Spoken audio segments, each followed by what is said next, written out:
Hi, அனைவருக்கும் வணக்கம்.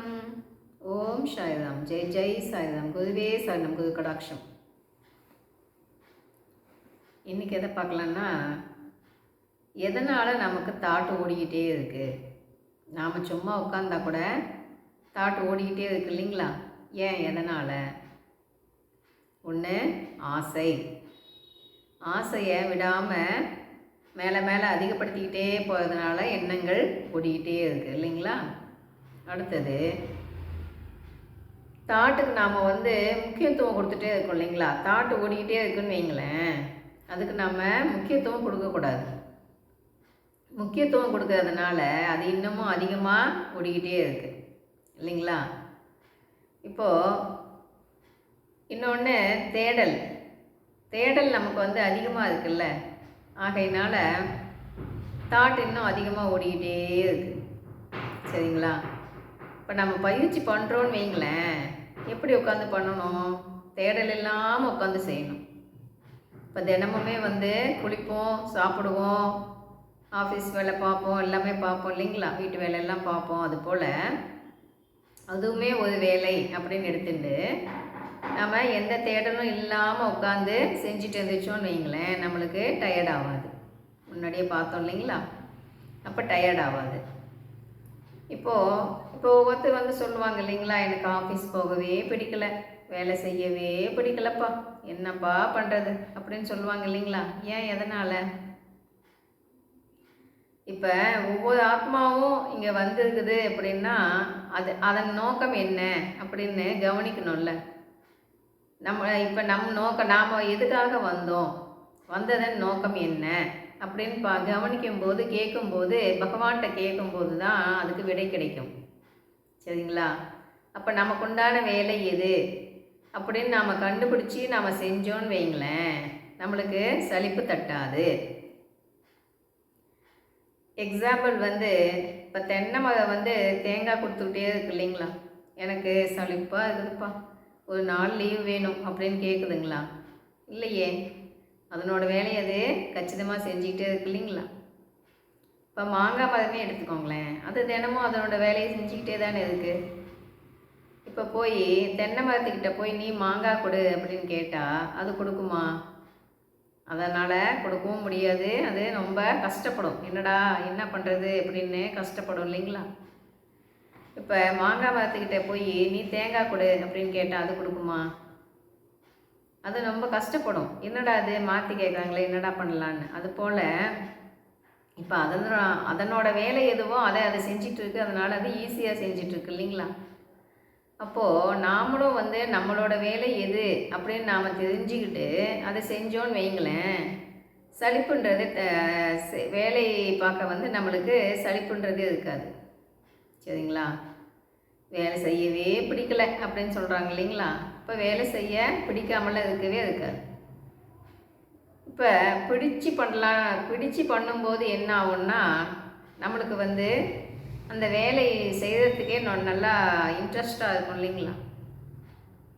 அப்போது நம்மளுக்குண்டான தகுதி எது, நம்மளுக்குண்டான வேலை எது அப்படின்னு நாம் தெரிஞ்சுக்கிட்டு அதை செய்யும்போது என்ன ஆகும்னா, நம்மளுக்கு சலிப்பு என்பதே ஏற்படாது.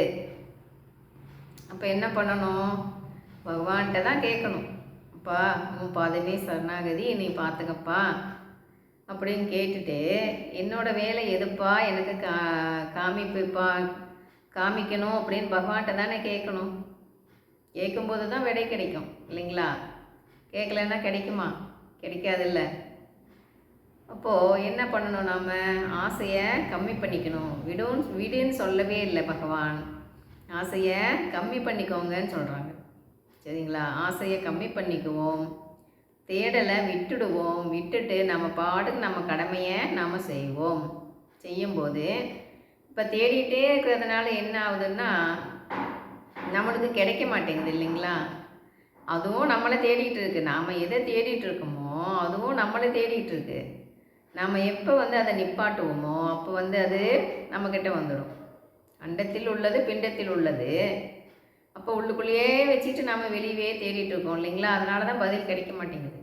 நம்ம அமைதியாக சைலண்ட்டாக எல்லா வேலையோட இதுவும் ஒரு வேலைன்னு நினச்சிக்கிட்டே செஞ்சோன்னு வைங்களேன், அப்போ நம்மளை தேடி ஈஸியாக வந்துடும், நம்மளுக்கும் கிடைச்சிடும் இல்லைங்களா? அப்போ என்ன பண்ணுவோம், இனிமேல் நம்ம கடமைகளில் இதுவும் ஒன்று அப்படின்னு நம்ம பாட்டுக்கு நம்ம செய்யணும்.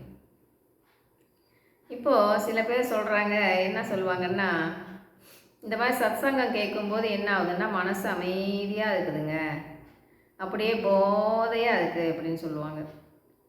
ஏன்னா இது வந்து ஆன்ம போதைன்னு சொல்லுவாங்க. இதை கேட்க கேட்க அப்படியே அவ்வளோ நல்லா இருக்கும் மனசுக்கு. ஏன்னு சொல்லுங்க பார்க்கலாம். இப்போ நாம் வந்து இதில் பயணிச்சுட்டு இருக்கோன்னு வைங்களேன் ஆன்மீகத்தில். அப்போ வந்து இதை கேட்கும்போது அதுக்குண்டான பதில் கிடைக்கும். இன்னொன்று இதை கேட்க கேட்க கேட்க மனசுக்கு வந்து அப்படியே ஆனந்தமாக இருக்கும். பகவானை பற்றி பேசும்போது கேட்கும்போது அப்படியே மனசுக்கு இதமாக ஆனந்தமாக இருக்கும் இல்லைங்களா? அப்போ ஏன் அப்படி, எதனால் அப்படி நம்மளுக்கு ஆனந்தம் கிடைக்கிது யோசிங்க. இப்போது இதை கேட்கும்போது நாம் என்ன பண்ணுவோம், நம்ம கவனத்தை எல்லாம் அதுலேயே வச்சு கேட்போம் இல்லைங்களா? நம்ம கவனம் எங்கேயுமே அந்த பக்கம் இந்த பக்கம் போகாது இல்லைங்களா? இப்போ குழம்பு வைக்கும்போது தியானம் பண்ணுறது எப்படிங்கிறதுக்கு ஒரு எக்ஸாம்பிள் சொல்லுவாங்க. குழம்பு வைக்கும்போது என்ன பண்ணுவோம், உப்பு போடுறோன்னு வைங்களேன், அந்த உப்பில் மட்டும்தானே கவனம் வச்சு செய்வோம் நம்ம. இல்லைன்னா ஒன்று அதிகமாக போயிடும், கம்மியாக போயிடும். கம்மியாக போனால் கூட போட்டுக்கலாம், அதிகமாக போனால் என்ன பண்ண முடியும்? அதனால் நம்ம சமையல் பண்ணும்போது என்ன பண்ணுவோம், கவனத்தை எல்லாம் அதுலேயே வச்சு செய்வோம் இல்லைங்களா? அதை போல் இப்போ நாம் வந்து இது சத்சங்கம் கேட்கும்போது கூட நாம் என்ன பண்ணுவோம், நம்மளுக்கு பிடிக்கும்னு வைங்களேன், பிடிச்சதுன்னா அதுலேயே லயிச்சு போய் கேட்போம் இல்லைங்களா? கேட்கும்போது நம்மளுக்கு அது ஆனந்தமாக ஆகிடுது. நம்ம கவனம் வேறு எங்கேயுமே போகாமல் அதில் மட்டும் நாம் லயிச்சு கேட்கும்போது என்ன ஆகுதுன்னா நம்மளுக்கு ஆனந்தமாக ஆகிடுது இல்லைங்களா? அதை போல் அந்த ஆனந்தம் நம்மளுக்கு தியானத்தில் உட்காரும் போதே கிடைக்கணும் இல்லையா? ஏன் கிடைக்க மாட்டேங்குது யோசிங்க. நம்ம கவனம் வந்து எப்போ வந்து நம்மளோட கவனம் ஒரு இடத்தில் குவிக்கின்றதோ அப்போ தான் நம்மளுக்கு அந்த ஆனந்தம் கிடைக்கும். அப்போ தானே மனசு ஒருநிலைப்படுது, அப்போ தான் அந்த ஆனந்தம் கிடைக்கும்.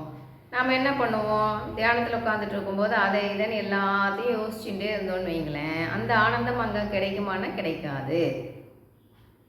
அந்த ஆன்ம போதை எப்போ கிடைக்கும், அமைதியாக அப்படியே கவனிக்கணும், உடம்பை கவனிக்கணும், மூச்சை கவனிக்கணும், கவனம் ஃபுல்லாக அதுலேயே வைக்கும்போது நம்மளுக்கு இந்த ஸ்பீச் கேட்கும்போது எப்படி நம்மளுக்கு வந்து அப்படியே போதையாக நம்மளுக்கு நல்லா இருக்கும். அந்த போதை வந்து அந்த தியானத்தில் நம்மளுக்கு கிடைக்கணும் இல்லைங்களா?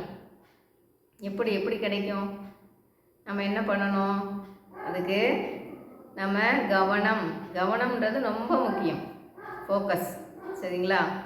அப்போ நம்ம ஒவ்வொன்றத்தையும் கவனித்து செய்யும்போது என்ன ஆகும்னா மனசு ஒரு இடத்தில் குவிக்கின்றது. அப்போ ஒரு இடத்துல குவிக்கின்ற பொழுது நம்மளுக்கு மனம் ஒருநிலைப்படுகின்றது. அப்போ நம்ம என்ன பண்ணணும், கவனமெல்லாம் முழுக்க அதுலேயே வச்சு நாம் செய்யணும். மூச்சை கவனிக்கணும், உடம்பை கவனிக்கணும், என்ன சேஞ்ச் நடக்குதுன்னு கவனிக்கணும். அந்த கவனத்தில் தான் இருக்கணுமே ஒழிய தேடலுக்கு போகக்கூடாது. தேடல்லையே உட்காந்துட்டு இருந்தோன்னு வைங்களேன், மனசு அலப்பாஞ்சிட்டு இருக்கும் இல்லைங்களா? அப்போ என்ன பண்ணலாம், தேடலை விட்டுட்டு நம்ம வந்து கவனம் மட்டும் அங்கே வைக்கும்போது நம்ம எதை தேடுறோமோ அது நம்மளை தேடிட்டு வந்துடும், சரிங்களா? அப்போ என்ன பண்ணுவோம், இனிமேல் அமைதியாக உட்காந்துட்டு பகவானே நீ பார்த்துக்கப்பான்னு சொல்லிட்டு அமைதியாக தியானம் பண்ண வேண்டியது நம்மளோட வேலை, சரிங்களா? சரி, அப்போ என்ன முடிவு பண்ணீங்க, நாளைக்கு சிவன் ராத்திரி இல்லைங்களா, நைட்டெல்லாம் முடிச்சுட்டு இருக்கலாமா? ஓகே, நைட் மட்டும் கூட சாப்பிடாமல் இருக்கலாமே. நைட் சாப்பிடாமல் இருக்கும்போது என்ன ஆகும்னா முடிச்சுட்டு இருக்கோம் இல்லைங்களா, முடிச்சுட்டு இருக்கும்போது எத்தனை வாட்டி வேணால் பயிற்சி பண்ணலாம். அப்போது வயிறு காலியாக இருக்கும்போது எம்டி ஸ்டொமக்கில் பண்ணும்போது தானே நல்லா கேட்கும். அப்போ நைட்டு மட்டும் சாப்பிடாமல் இருந்தால் கூட நைட்டெல்லாம் முடிச்சுட்டு இருக்கும்போது பயிற்சியெல்லாம் பண்ணும்போது நல்லா அதிகப்படியான சக்தி கிடைக்கும் உடம்புக்கு, சரிங்களா? ட்ரை பண்ணலாம் இல்லைங்களா? முடிஞ்சால் பண்ணலாம், முடியாதவங்க தூங்கலாம், அது அவங்கவுங்க இஷ்டம்தான் இல்லைங்களா? முயற்சி திருவினை ஆகும். நாம் விடாமல் முயற்சி பண்ணுறதை பண்ணிக்கிட்டே இருக்கணும் இல்லைங்களா? அப்போது நாளைக்கு சிவன் ராத்திரியை கொண்டாடிடுவோம், ஓகேங்களா? அப்போ என்ன பண்ணலாம், பகவான் சொல்கிறத ஃபாலோ பண்ணுவோம். நம்மளுக்குண்ட வேலை, நமக்கு உண்டான வேலை எதுன்னு கண்டுபிடிச்சு நாம் செய்யும்போது அந்த வேலையில் நம்மளுக்கு சலிப்பு என்பதே ஏற்படாது. எப்பயுமே வந்து ஹாப்பியாகவே பண்ணலாம். அதுக்கு தான் சொல்கிறது, அவங்கவுங்களுக்கு எது பிடிக்குதோ, எதில் இன்ட்ரெஸ்டாக இருக்குதோ அந்த வேலையை செய்யுங்க அப்படின்னு சொல்கிறது அதுக்கு தான். இப்போ நமக்கு பிடிச்சி ஒரு வேலையை செய்யும்போது என்ன ஆகும்னா, அதில் நாம் தானே கிங்கு. கவனிங்க, இப்போ பிடிக்காத வேலையை செய்யணும் அப்படிங்கும்போது அதில் கவனமே செலுத்த முடியாது இல்லைங்களா? இப்போ நம்ம முழுக்க கவனம் செலுத்தி நம்மளுக்கு பிடித்த வேலையை செய்யும்போது அதில் நாம் தானே கிங்கு. அப்படி செஞ்சு காட்டலாமே இல்லைங்களா? அப்போ என்ன பண்ணலாம், அவங்க அது பண்ணுறாங்க, இவங்க இது பண்ணுறாங்க, அதெல்லாம் நாம் யோசிக்காமல் நாம் என்ன பண்ணணும், நம்மளுக்கு பிடித்தமான வேலை எதுவோ அதை நாம் செய்து அதில் நாம் ஜெயித்து காட்ட வேண்டும் இல்லைங்களா? வெற்றி அடையலாமே. நம்மளுக்கு எது பிடிக்குதோ அதை செஞ்சு நாம் ஜெயிச்சு காட்டணும். சரிங்களா? அப்போ என்ன பண்ணுவோம், விடாமுயற்சி வெற்றி கொடுக்கும். விடாமல் பயிற்சி பண்ணுவோம். பகவான் பாதம் சரணடைவோம். அப்பா நீ பார்த்துக்கப்பான்னு விட்டுட்டா நம்மளோட சுமையெல்லாம் பகவான் பாதத்தில் வச்சிடணும். அப்படி பகவான் பாதத்தில் வைக்கும்போது மட்டும்தான் நாம் வந்து சுமையில்லாமல் இருக்க முடியும் இல்லைங்களா? பகவான் பாதத்தில் ஒப்படைச்சிட்டோன்னு வைங்களேன், இது எது எப்போ நடக்கணுமோ தானே ஆட்டோமேட்டிக்காக நடக்கும். சரிங்களா? பகவான் வந்து நம்ம பிள்ளைங்களுக்கு நாம் செய்வோம் இல்லைங்களா? அது போல் பகவான் வந்து நமக்கு செய்வாங்க. அப்போ நம்ம விடாமல் பயிற்சி பண்ணிக்கிட்டே இருப்போம். விடாமுயற்சி வெற்றி கொடுக்கும். வெற்றி நிச்சயம். பாய். கேட்டதுக்கு நன்றி.